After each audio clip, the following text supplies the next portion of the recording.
반갑습니다. 수학의 정수찬입니다. 자, 대망의 평면 벡터 복수 평면 마지막 시간입니다. 자, 오늘은 이제 극좌표, 좌표계 요 이야기를 할 텐데, 극형식을 배웠어요. 어떤 학생 막 극형식과 극좌표가 뭐 똑같은 건가 아닌가 뭐 이런 생각하는데, 좌표계라고 하는 좀 다른 차원에서 이 이론을 접근하는 게 필요합니다. 자, 바로 시작하겠습니다. 극좌표계, 뭐 좌표계, 우리가 좌표 평면이 있어요. 이렇게 자, 평면이 있습니다. 여기가 어떤 점을 찍습니다. x, y. 그래서 이렇게 표현하는 걸 이제 우리가 직교좌표계라고 부르고요. 뭐 직교좌표, 어쨌든 어떤 점을 표현해서 그 점을 x, y로 표현했습니다. 여기 뭐 직교좌표, 그죠? 그다음에 이런 계를 이런 어떤 뭐라 그러지? 집합, 어떤 시스템, 어떤 덩어리 이런 걸 이제 우리가 계라고 부르는데, 어쨌든 직교좌표계라고 부르고, 뭐 데카르트 좌표계라고 부르고, 사실 우리가 고등과정 공부할 때는 싹 다 직교좌표계지, 그지? 자, 그런데 상황에 따라서 이 직교좌표로 x, y로 다시 말하면 요 길이와 요 길이를 통해 표현하는 게 굉장히 불리한 상황이 있고, 이걸 선생님 복수평면 처음 이야기할 때, 극형식 처음 표현할 때 어떤 얘기했냐면은, 상황에 따라서는 원점으로부터의 거리와 이 각을 통해서 표현하는 게 편리한 상황들이 있다는 거야. 그래서 대표적인 예시가 이렇습니다. 내가 서울에서 부산을 가는데, 서울은 위도 몇 도, 경도 몇 도고, 부산은 위도 몇 도, 경도 몇 도에서 내가 위도 몇 도에서 경도 몇 도로 간다고 말을 하면은 틀린 말은 아니지만 오히려 불편하지. 어떻게 표현합니까? 서울에서 부산을 가. 어떻게 가? 서울에서 남동쪽 방향으로 400km를 가면은 부산이 있습니다. 보통 이렇게 표현을 한단 말이야. 뭐 지금 말한 걸 러프하게 표현한 거긴 합니다만, 다시 말하면 방향과 그게 평각이죠. 그 다음에 내가 있는 점으로부터 거리를 표현하는 게 훨씬 편리하죠. 그렇게 표현해야지만 비로소 부산까지 서울은 굉장히 멀구나. 그리고 방향이 남동쪽이니까 뭐 어떠하구나. 바람이 어떻게 불겠구나. 뭐 이런 얘기 하는 거죠. 근데 그냥 GPS 좌표로 서울은 몇 컴마 몇이고 부산은 몇 컴마 몇이니까 이게 이렇게 되면 하면은 와닿지가 않는 거야. 상황에 따라서 극좌표를 표현하는 편리한 경우들이 있고, 도형에서도 그런 것들이 있습니다. 자, 이제 극형식으로 우리가 표현을 했을 때 r 코사인 세타 더하기 i 사인 세타로 표현했어요. 이게 x축이고 y축이면 어떤 점을 이 거리와 이 각으로 표현했단 말이에요. 그래서 연산까지도 이미 했습니다. 그러면 지금부터 이제 이 점을 표현할 때 내가 다른 거 필요 없이 요거랑 이거만 쓰면 다 이해가 됩니다. 그렇게 표현하는 게 극좌표로 표현을 하는 겁니다. 예를 들자면 보통 이제 r, 세타로 표현을 하는데, 내가 예를 들자면 여러분한테 얘들아 2,2분의 파이야. 단 이거는 극좌표로 표현을 한 거야. 직교좌표로 표현한 게 아니라 극좌표로 표현을 한 거야. 그러면 이게 이 말인 거야. 중심으로부터 거리가, 이게 x, y인 건 똑같은데 중심으로부터 거리가 이만큼 떨어져 있어요. 그리고 편각이 2분의 파이야. 그러니까 여기서부터 2분의 파이만큼 간 다음에 이 길이가 2가 되면 되는 거구나. 그러니까 한마디로 어떤 점 2,2분의 파이, 단 이게 극좌표로 표현이 됐다고 가정을 했을 때입니다. 2분의 파이가 있다고 해서 항상 극좌표는 아니에요. 왜냐면 이런 점에서 x가 2이고 y가 2분의 파이일 수도 있습니다. 근데 그게 아니라 극좌표로 표현했을 때 2,2분의 파이라는 뜻은 이 길이가 2이고 요 각이 2분의 파이, 90도라는 뜻입니다. 그러면 누가 봐도 이거는 뭐랑 똑같아요? 직교좌표 표현했을 때 0,2하고 동일한 겁니다. 알겠습니까? 자, 이렇게 표현하는 게 바로 극좌표를 표현하는 거고, 그러면 이제 이런 게 편리한 상황들이 있겠죠. 나중에 대학과정 가면 뭐 사랑의 하트 모양의 그래프 이런 게 다 극좌표를 통해 표현했을 때 얻어지는 그래프의 궤적이거든요. 뭐 R은 뭐 코사인 세타였나요? 사인 세타였나요? 뭐 이런 그래프 막 그리면은 막 이런 막 이렇게 우리가 흔히 말하는 함수가 아니라 어떤 도형이 됩니다. 근데 간단하게 교재에 있는 용어가 좀 어색한 사람들이 많아서 이런 극평면이라는 이런 용어들은 좀 가볍게 보시면 되겠어요. 왜냐하면 이게 현재는 잘 사용하지 않은 한자들도 있고, 지금 이게 교육과정에 있는 게 아니기 때문에 교육과정이 혹시 나중에 뭐 몇 년이 지나서 개편이 돼서 교육 과정에 들어오면 이 중에 상당수의 단어들은 또 자주 사용하는 한글식의 표현으로 바뀌지 않을까. 왜냐하면 극이라는 단어가 극 잘 안 쓰잖아. 한자로는 뭐 되게 좋은 의미지.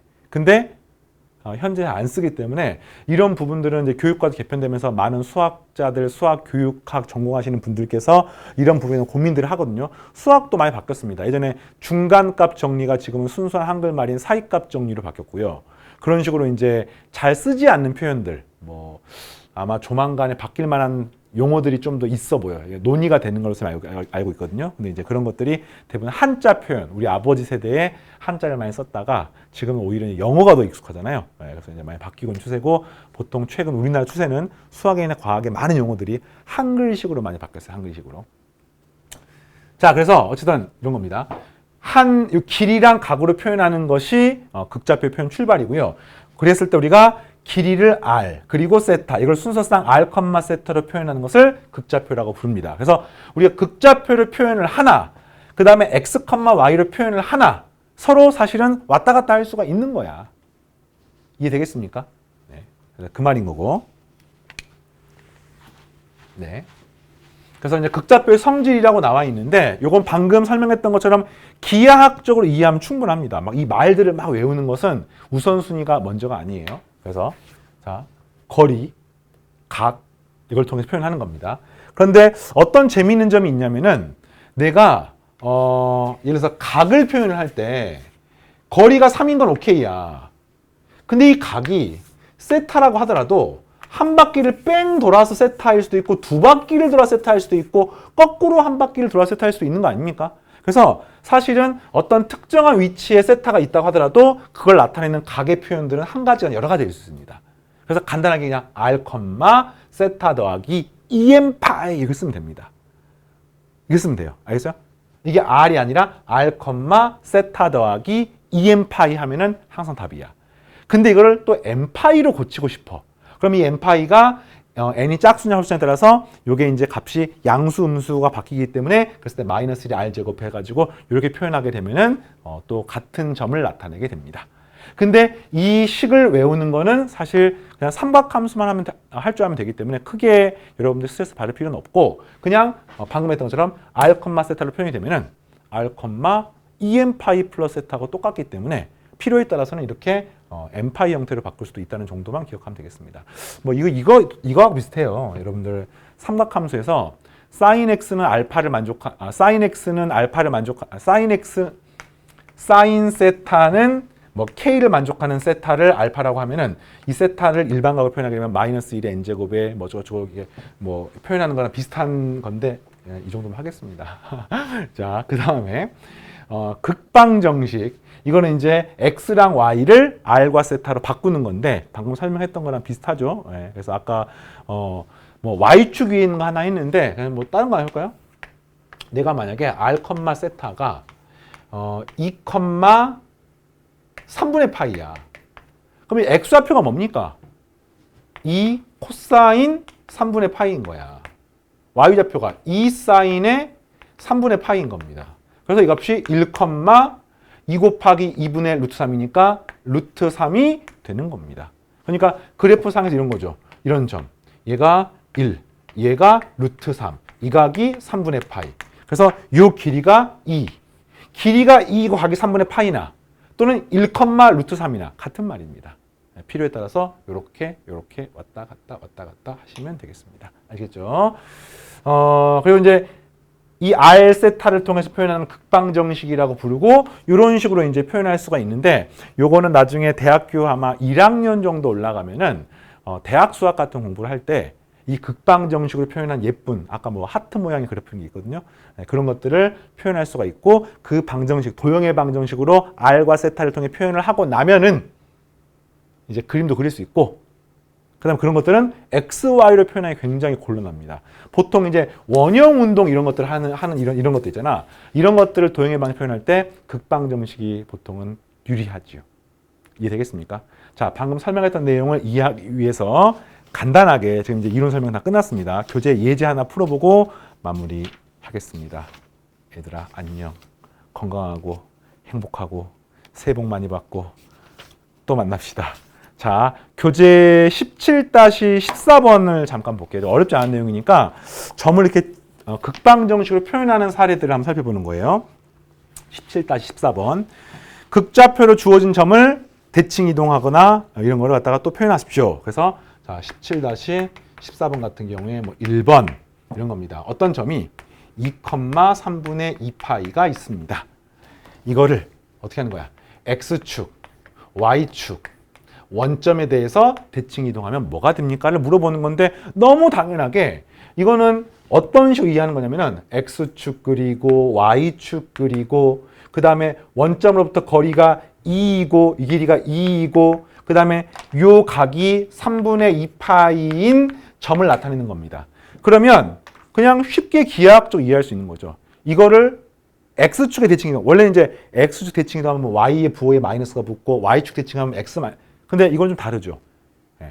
아무리 대칭이동을 하더라도 X축 대칭이동 그러나 이 길이는 동일하죠.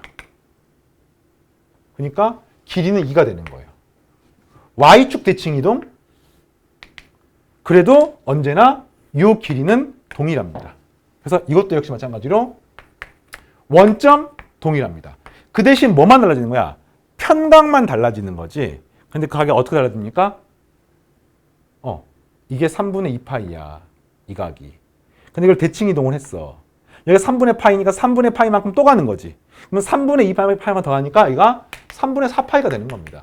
다시 말하면 기하학적으로 가볍게 여러분들이 점을 찍어가면서 극형식으로 표현했던 또는 원으로 표현했던 또는 우리가 수학원에서 삼각함수로 표현했던 것들을 토대로 그래프의 위치, 점의 위치를 쉽게 이해할 수가 있습니다. 되겠죠? Y축 대칭 이동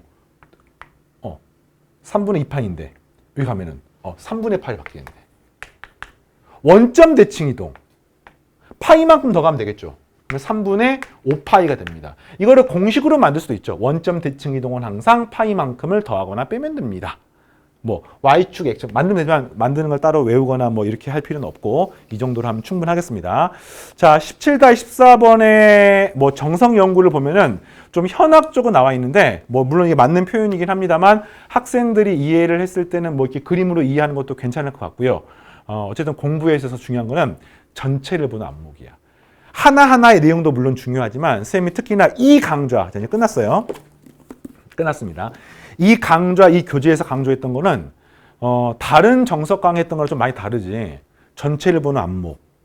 그리고 단원과 단원, 과목 간의 유기적인 관계. 이런 것들을 강조를 한 겁니다. 오히려 문제풀이, 그 다음에 하나하나의 디테일한 내용들을 가지고 막 이렇게 섬세하게 하는 것은 이제 시험을 볼 때나 중간고사, 기말고사, 뭐 수능 준비할 때는 도움이 되겠지만 수학의 전반적인 내용을 이해를 할 때는 이런 점이 굉장히 중요하고 꼭 요 과목이나 이 단원뿐만 아니라 여러분들이 앞으로 공부하면서 수학뿐만 아니라 새로운 과목들이나 새로운 학문 체계를 배울 거잖아. 그랬을 때 가장 빨리 배우는 방법 중에 하나가 1단원 문제 풀고 이론 설명하고 하는 게 아니라 그 전에 이 과목은 어떻게 구성되어 있지? 이 과목은 왜 배우지? 이 단원과 단원 사이는 어떤 관계가 있지를 여러분보다 미리 공부했던 선배님들이나 선생님들의 강의나 조언을 통해서 전체를 바라보고 나서 구체적인 내용들을 공부를 하면 훨씬 더 효과적인 공부를 할 수 있다고 선생님 확신합니다. 그동안 고생했고요. 자, 선생님은 또 다음 강좌에서 다른 시간에 만나도록 하겠습니다. 마치겠습니다. 감사합니다.